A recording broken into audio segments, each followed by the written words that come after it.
इस चैनल को बनाने का मकसद लोगों को इस बात की आगाही देना कि वो मसीही होते हुए भी तरह तरह की गुलामी में जकड़े हुए हैं। मसीही गुलामी में? आखिर किस गुलामी से आजादी की जरूरत है?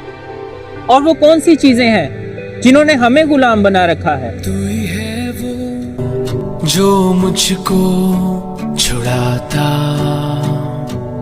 तू ही है वो जो मुझको संभालता। ना उम्मीदी, लानतों में जिंदगी गुजारना, बेमानी दुआ, डरावने ख्वाब देखना, नशेबाजियां, गुरूर की गुलामी, गुर्बत की गुलामी, खुद पसंदी की गुलामी, और भी बहुत कुछ। और अगर आप इन सब से रहाई पाना चाहते हैं तो हमारे साथ जुड़े रहें, खुद भी आजाद हो और दूसरों को भी आजाद करें।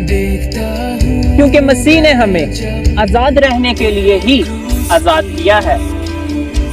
तो आइए अपने लिए आजादी को बोलना शुरू करते हैं। मैं आजाद हूँ। मैं आजाद हूँ।